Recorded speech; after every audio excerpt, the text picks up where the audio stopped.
Welcome to a new season of world-building goodness. I am your spirit guide on this wonderful adventure, the Master of Kung Fu and Friendship.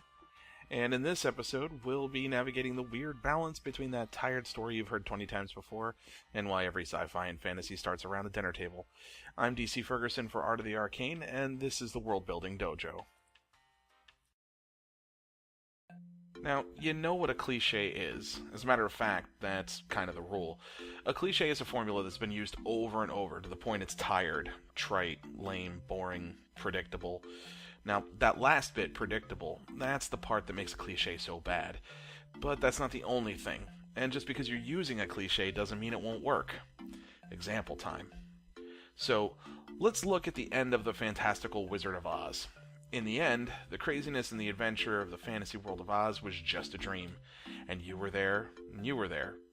And we all sat through 2 hours of singing and flying monkeys while some nobody on a Kansas farm became a superhero in her own mind. The same thing with Labyrinth, but that sort of really happened. Same with Next, although that was kind of the future. Same with Jacob's Ladder, but you have to see it to really get it. Same with Breaking Dawn Part 2, but it was a prophecy. There's a billion variations, but the point here is that it sort of didn't happen, and it's all Wizard of Oz all over again. The cliche is so real that people have been swearing they'd riot if The Walking Dead is Rick's coma dream. That's because all the beats are there. An early setup of going to sleep, following by waking up in a strange, fantastical, and dangerous world that's like a funhouse mirror of our own. The problem here is that it's easy to predict the next step or the final twist with cliche setups, so it's generally viewed as unsatisfying. There are exceptions to this rule, and it goes back to something you've heard in my previous videos. Your story is the train that takes us through your world.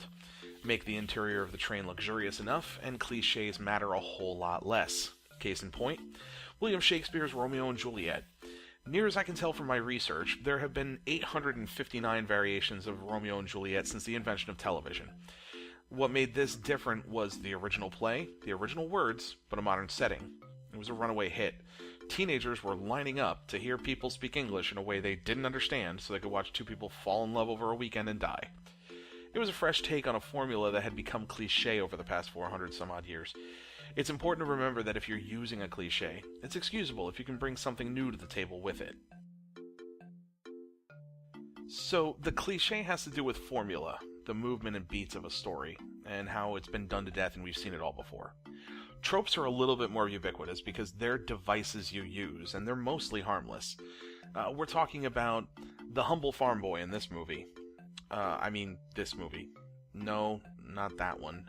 This one. He's got to rise up from his humble beginnings to be the hero we know he can be. Tropes breed familiarity.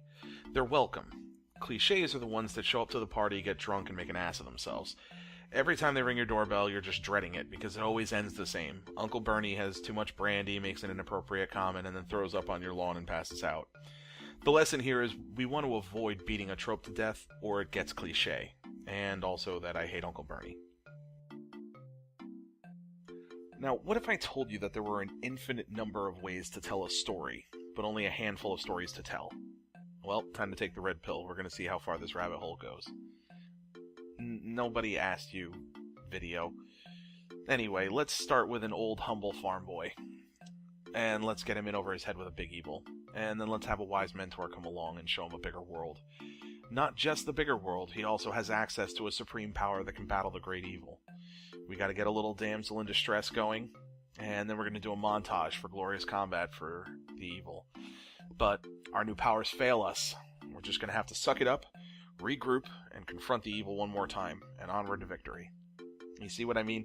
In the grand generalization of it all the tropes are there, but these films feel vastly different. The plots are totally different. You can lay the framework down on almost any superhero film, and it actually works the same. Commando and Taken are the exact same movie, but you sure don't hear me complaining. We both know they're going to save the damsel in distress at the end, but the cool part is how they get there. Now, let's look at when it doesn't work. We'll start with a damsel in distress being the motivation for our hero. We're going to reintroduce a returning villain, and we're going to seek out a wise sage for advice on how to save the damsel. But then we're going to introduce a new villain, have some battles, find out about a MacGuffin.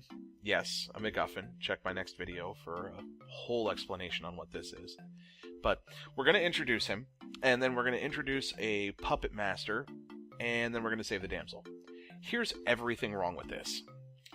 Prophecy of a damsel in distress is fine. There's actually nothing wrong with the Trinity storyline, so that's good.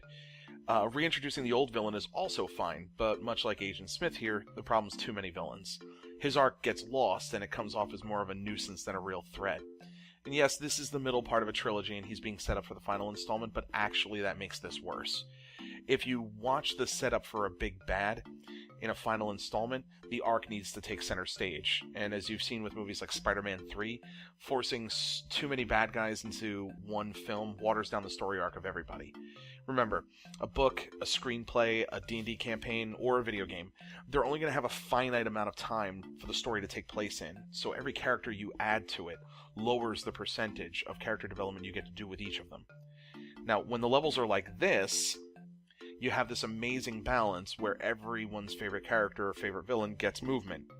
When the balance is more like this, you get underdeveloped characters that are harder to swallow, difficult to empathize with, or worse, characters no one cares about at all. So, back to this train wreck.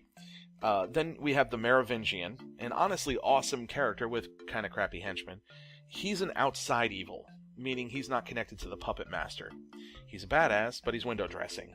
There isn't enough development for this character either, so what you see of him is all you get. He's a cool attitude, great wealth. Then you have this MacGuffin, which is the key to reach the puppet master and save the damsel. First, this happens too late for everyone to be chasing this person around for his arc to develop. Second, the puppet master wants to meet the hero, so this hoop jumping seems kind of contrived. And then to make it worse, and again we'll cover it in the next video, the villains being one step behind a hero with only half of the information the hero has doesn't make sense and also feels contrived. Then there's the puppet master, who shows up to ruin the hero's day by telling him all of his powers are being used for evil. Instead of this puppet master being the big bad, he says the hero will never see him again. And he really doesn't. So, I made up this little chart to look at the story arcs in The Matrix Reloaded. As you can see, it's a hot mess. As a comparison, take a look at The Empire Strikes Back. It's got these nice clean lines, right? The lesson here is that tropes are used as a device to move a story forward. They're not story arcs of themselves. This is what a trope orgy looks like. Too many tropes, not enough story. Had this plot just hinged on saving Trinity and finding the truth of Neo's powers, it would have been a much more cohesive storyline. This is one of the rare cases where world building and individual scenes were more important than the story, and the story suffers for it. Cliches immediately evoke a sort of eye-rolling, hey, this romantic comedy, it's about a guy meets girl, guy loses girl, but then he comes to his senses and does whatever it takes to win her back for a happily ever after. Aren't you excited? Now, this lesson goes hand in hand with the last one. Remember, we only have so many story arcs that we can use, so in that regard, they're all cliches. I'm going to repeat this for emphasis. Every formula for a working, satisfying story arc has already been done. So, let's look at how changing the ingredients in the presentation makes you totally forget about that. I'm going to again reach into the deep cuts here because I honestly believe this is probably one of the most satisfying romances ever told. So, let's get into Final Fantasy VIII. Here we have Squall. He's in the Balam Garden, an elite training academy for the military. At graduation, he's given his first assignment, and the buyer is this girl, Renoa. She's part of a resistance team that wants to free a city under the control of Galbadia. Now, the big bad sorceress Edea reveals herself as the puppet master behind Galbadia's hostilities, and Squall is assigned by his garden to assassinate her. Renoa comes along for the ride, even though she's way in over her head. And see, Squall's a dark, brooding loner and an orphan. Now, both of those are cliches, but instead of that being the explanation of who he is, it instead propels his psychology. Renoa frustrates him because she's outgoing, she's perky, she's playful, and she follows whatever her heart tells her to do. She's basically his opposite. And when Edea is realized to be just another in a long line of sorceresses that are being controlled by a time-traveling evil named Ultimecia, Squall's group sets their sights on a new target. But when Ultimecia takes Renoa as her new host, the solution that Renoa chooses is a death sentence in the cold of space. Her last thoughts are of Squall, but her life is saved. Even with the fate of the world hanging in the balance, Squall won't let Renoa die. Despite every emotion he suppressed, all the feelings he held back, he realizes he's fallen in love with her, and his own selfish desires force him to save her and possibly damn the world. Now, that's love right there. The plot of this game is high action, sci-fi, and magic. With all that going on, they actually jammed a romance into the core of the plotline. Guy meets girl, guy can't stand girl. Girl finds the chink in his armor and makes him fall for her. Guy loses girl. Guy sucks it up and goes back to get her at any cost. It's the same cliche story arc, but it feels so real and organic you never notice it one bit. Plus, frequent breaks in the story for awesome magical combat against badasses doesn't hurt either. So, we're going to talk about making sandwiches. And we're not talking about these, although that does really look good. We're talking about world-building sandwiches. So, here's our world, and then we've got our story arc, and then we've got our tropes. Let's say that a really good story in a cool world with original spins on our tropes is like a handmade deli sandwich in New York, piled thick and delicious. Let's call this sandwich Blade Runner, okay? Then we've got this sandwich. Ugh, this damn sandwich. I mean, it's food, but no one is raving about eating it. It's like a truck stop Subway manned by a cranky teenager. It has a world we've seen a dozen times, the story is one cliche after another, and every trope used is exactly the one you expect to point to, and it's so predictable.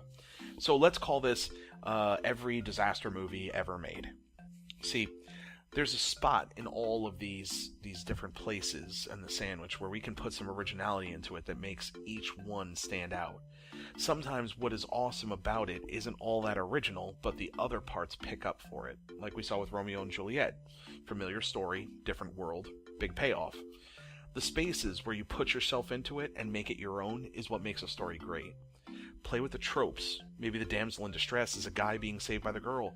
Maybe the humble farm boy is actually your villain. Play with the story arc like we saw in Final Fantasy VIII, where there's a sci-fi fantasy adventure going on in the middle of a romance. Mess around with the world, make your dystopian future full of morons like Idiocracy. Original takes on existing worlds is your bread and butter, and it's what makes your story yours and not someone else's. Well, it's been a few weeks, but I'm back. Still tinkering with new formatting, did some fancy new graphics, hope I purdied it up a little bit for you. Don't forget to check out artofthearcane.com where you get all sorts of cool news about our books, and join up with the Master in Kung Fu and Friendship newsletter to get my first book, The Singer and the Charlatan, totally free. So, be a pal, hit that like and subscribe button for new videos, and as always, I'm DC Ferguson for Art of the Arcane. Now have fun and get crafting.